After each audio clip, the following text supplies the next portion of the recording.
بسم اللہ الرحمن الرحیم۔ السلام علیکم میرے بہت پیارے اچھے ناظرین۔ موجودہ ملکی صورتحال جو ہے اس پہ گوناگوں قسم کی بات چیت ہو رہی ہے۔ میں نے بھی اپنے دانست کے مطابق، ذہن کے مطابق سوچا کہ میں بھی آپ سے کچھ باتیں شیئر کر لوں اور آپ کے بھی علم میں کچھ نہ کچھ آتا رہے کہ کہاں پہ خرابی ہے، کیا خرابی ہے۔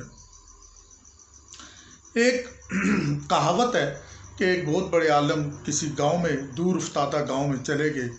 وہاں گئے تو انہوں نے وہاں جا کر دیکھا، ایک مسجد کی طرف جب اس علاقے کی، اس گاؤں کی مسجد میں گئے، وہاں دیکھا کہ دوپہر کے وقت لوگ نمازیں پڑھ رہے ہیں، کوئی 11 12 کے درمیان نمازیں پڑھ رہے ہیں۔ انہوں نے ایک بندے سے پوچھا کہ آپ کون سی نماز پڑھ رہے ہو؟ تو اس نے کہا عشاء کی نماز پڑھ رہا ہوں۔ دوسرے سے پوچھا کہ آپ نے وضو نہیں کیا، باہر سے آئے اور سیدھے آ کے آپ نے نماز شروع کر دی، آپ کون سی پڑھ رہے ہو؟ اس نے کہا میں تو تہجد پڑھ رہا ہوں۔ تو وضو اس لیے نہیں کیا کہ ہمارے جو اس مسجد کے امام ہیں، ہمارے علاقے کے جو خطیب ہیں، انہوں نے ہمیں کہا ہے کہ آپ بغیر وضو کے نماز پڑھ لیا کرو، بالکل پڑھ سکتے ہو، آپ بغیر وضو کے نماز پڑھو۔ عالم بڑے حیران ہوئے کہ یہ کیا ہوا۔ انہوں نے بے وقت نمازیں پڑھی جا رہی ہیں، بغیر وضو کے پڑھی جا رہی ہے۔ کچھ دیر بعد انہوں نے، یا ایک آدھ دن کے بعد انہوں نے دیکھا کہ ایک شخص آیا، اس نے کہا جی میں زکوٰۃ لایا ہوں، کون کون زکوٰۃ کا حقدار ہے؟ تو انہوں نے کہا کہ یہ بڑا اچھا آدمی ہے، آپ زکوٰۃ لائے ہیں، بہت اچھے، کہاں سے لائے ہیں؟ اس نے کہا میں چوری کر کے لایا ہوں۔ کہ چوری کر کے زکوٰۃ لائے ہیں؟ کہتے ہیں ہاں، ہمارے جو امام صاحب ہیں انہوں نے یہ کہا ہے کہ آپ چوری کر کے بھی جو ہے وہ زکوٰۃ ادا کر سکتے ہو، زکوٰۃ ادا کرو، چاہے وہ چوری کرو، ڈاکہ ڈالو، جس طرح مرضی ہے جو کرو، لیکن زکوٰۃ ادا کرو۔ لہٰذا میں نے چوری کی اور میں یہ زکوٰۃ اب بانٹنے آ گیا ہوں۔ عالم بڑے پریشان ہوئے، انہوں نے کہا یہ آپ کا کون سا ایسا امام ہے جو اس طرح کی باتیں بتاتا ہے؟ انہوں نے کہا بہت عالم، بہت پڑھا لکھا، بہت ہی وہ جینیس قسم کا امام ہے۔ خیر کچھ دن ان کے گزرے، وہ بڑے پریشانی کے عالم میں کہ لوگ بے وضو پڑھ رہے ہیں، نمازیں بے وقت پڑھ رہے ہیں، نہ صبح دیکھ رہے ہیں نہ دوپہر دیکھ رہے ہیں۔ اب 12 بجے وہ عشاء کی نماز پڑھ رہے ہیں، 12:30 بجے وہ جناب تہجد پڑھ رہے ہیں اور وضو بھی نہیں کر رہے ہیں، چوری کر کے زکوٰۃ دے رہے ہیں، اور بھی اس طرح کی باتیں قباحتیں ہو رہی ہیں۔ انہوں نے کہا کہ اچھا چلیں اس طرح کریں، آپ مجھے اپنے امام صاحب سے ملائیں۔ انہوں نے کہا ٹھیک ہے۔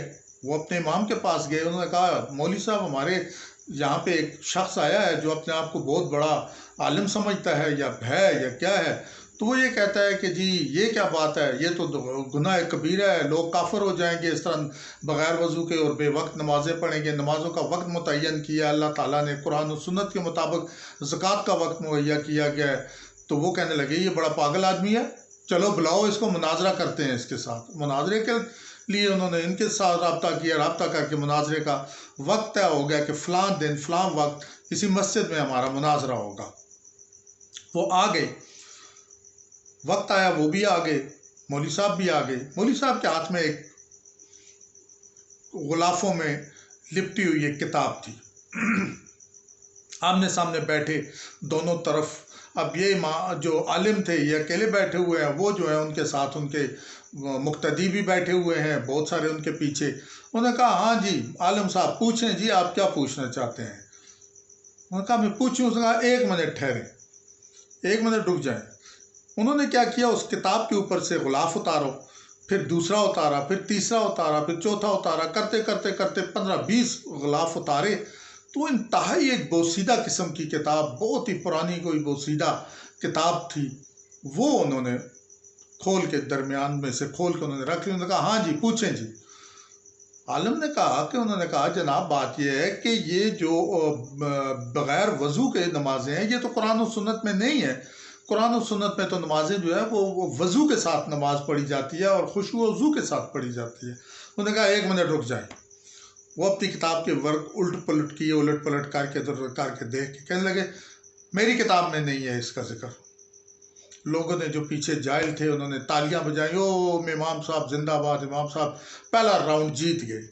اگلی بات کرنا، انہوں نے کہا یہ نمازوں کا وقت متعین ہے، صبح کی نماز کا وقت اور ظہر کا، عصر کا، مغرب کا، عشاء کا، تہجد کا ایک وقت مقرر ہے۔ تو آپ کے لوگ تو یہ اس طرح آپ ان کو بتاتے ہیں۔ مگر 1 منٹ رک جائے۔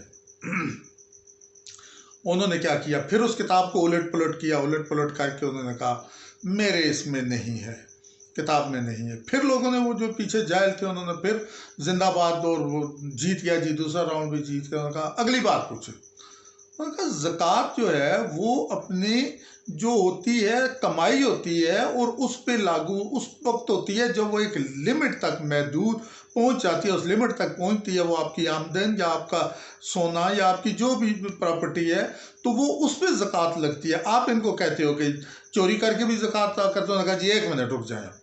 وہ پھر کتاب الٹ پلٹ کی، پھر انہوں نے کر کے انہوں نے کہا جی میری کتاب میں نہیں ہے۔ پھر پیچھے سے شور مچا، جی جیت کے راؤنڈ، بات اٹھ کے ختم ہو گئی۔ اب تماشا بن گیا کہ جی یہ تو عالم غلط ہے، ہمارا امام ٹھیک ہے۔ امام صاحب چلے گئے، عالم بڑا پریشان ہوا کہ یہ تو بڑا کام خراب ہے، اب میں کیا کروں۔ اس نے کچھ دن اور سٹے کا ارادہ کر لیا کہ میں کچھ دن اور رک جاؤں۔ کچھ دن اور رک کے وہ ریسرچ میں لگے رہے کہ میں اس جاہل آدمی سے، ان جاہلوں کو کیسے بچاؤں، تو یہ تو سارے کافر ہونے جا رہے ہیں، ان کو بچاؤ کسی طرح سے۔ سوچتے اس کے اللہ تعالیٰ کی طرف سے اس کو بھی کچھ نہ کچھ مدد ہو گئی۔ انہوں نے ان کو اکٹھا کیا، اس نے کہا بات سنو، مجھے یہ بتاؤ کہ تمہارا ایمان کیا ہے کہ اللہ کتنے ہیں؟ انہوں نے کہا اللہ ایک ہے، صرف اللہ تعالیٰ کی ذات ایک ہے، باقی ہمارا امام جو کہتا ہے وہی ہے لیکن اللہ تعالیٰ ایک ہے۔ انہوں نے کہا پکی بات ہے، پکی بات ہے۔ انہوں نے کہا سوچ لو۔ انہوں نے کہا نہیں، اللہ تعالیٰ صرف اور صرف ایک اللہ تعالیٰ کی ذات ہے۔ انہوں نے کہا اچھا، ٹھیک ہے۔ کچھ انہوں نے اور سوالات اکٹھے کیے اپنے ذہن کے مطابق۔ انہوں نے کہا بلاؤ اپنے امام کو، اس کے ساتھ مناظرہ کرتے ہیں۔ اور اس سے پہلے مجھے یہ بات بتاؤ کہ اگر تمہارے امام کی اس کتاب میں نہ ہو کہ اللہ ایک ہے تو پھر کیا کرو گے؟ انہوں نے کہا کمال ہے، یہ تو ہو نہیں سکتا۔ انہوں نے کہا ہو جائے تو پھر؟ انہوں نے کہا اگر ایسا ہوگا تو ہم امام کو وہیں پہ اس کی درگت بنا دیں گے اور اس کو اٹھا کے اس مسجد سے باہر پھینک دیں گے۔ کہا ٹھیک ہے بلاؤ۔ آگے جی ٹائم وہ فکس ہوا، دوبارہ مقرر ہوا، وقت دن مقرر ہوا، آگے آمنے سامنے۔ انہوں نے چھوٹے چھوٹے وہی جو مسائل مسئلے والے سوال تھے وہ جلد بازی میں کرنے شروع کر دیے۔ عالم نے جب جلد بازی میں شروع کیے تو اس نے جلد بازی میں جواب دینا امام نے شروع کر دیا۔ وہ ایک دم کتاب کے 1-2 ورق کو لٹتا، دیکھتا، کہتا نہیں میری کتاب میں نہیں ہے۔ کرتے کرتے انہوں نے کہا خدا ایک ہے۔ انہوں نے ایک دم الٹ پلٹ کیا کر کے اس نے کہا نہیں میری کتاب میں نہیں ہے۔ انہوں نے کہا وہ جاہلو، تم تو کہہ رہے تھے یہ تو کہہ رہا ہے خدا ایک نہیں ہے، یہ کیا بات ہوئی ہے؟ انہوں نے جناب امام صاحب کو اٹھایا، اس کی وہ درگت بنائی، اٹھا کے مسجد سے باہر پھینکا کہ دفع ہو جاؤ، تم کہتے ہو کہ اللہ ایک نہیں ہے، اللہ تو ایک ہے، تم جھوٹ بولتے ہو، یہ ساری کتاب تمہاری وہ جو ہے وہ غلط ہے۔ انہوں نے کتاب لے کے ادھر ادھر پھاڑ کے پھینک دی، ہو گیا۔ اب ایسی ہی صورتحال ہمارے پاس آئی ہوئی ہے کہ پارلیمنٹ میں ایک باقاعدہ عدم اعتماد کی تحریک جو ہے وہ پاس ہو گئی ہے، اور عمران خان کہتے ہیں کہ میری کتاب میں نہیں ہے۔ 274 ووٹ مل گئے ہیں، وہ کہتے ہیں میری کتاب میں نہیں ہے۔ اس کے بعد وزیر اعظم منتخب ہو گئے ہیں، وہ کہتے ہیں میری کتاب میں نہیں ہے۔ پنجاب میں حمزہ شہباز جو ہیں وہ وزیر اعلیٰ منتخب ہو گئے ہیں، اور شفقت صاحب جو ہیں وہ کہتے ہیں کہ جی عمر چیمہ کہتے ہیں گورنر صاحب کہ جی میری کتاب میں نہیں ہے، حلف نہیں لینا ہے۔ صدر جمہوریہ اسلامیہ پاکستان جناب ڈاکٹر محمد عارف علوی جو ہیں وہ رخصت پر چلے گئے ہیں کہ میری کتاب میں نہیں ہے۔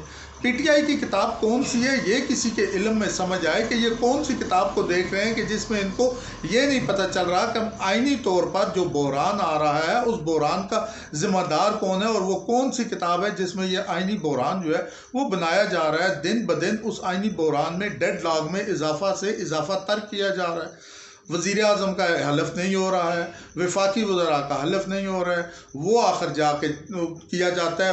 وزیر اعظم کا حلف جو ہے وہ چیئرمین سینٹ لیتے ہیں۔ اب جو چودھری شجاعت کا بیٹا چودھری سالک آ گیا، اس کے ساتھ 2 وفاقی وزراء آ گئے، ایک وزراء مملکت آ گئے، تو صدر صاحب کو خیال آ گیا کہ میں لوں۔ ہائی کورٹ لاہور نے صدر صاحب کو ریکویسٹ کی کہ آپ اپنا وفاق کا نمائندہ یہاں مقرر کریں جو کہ حمزہ شہباز کا حلف لے، تو وہاں پہ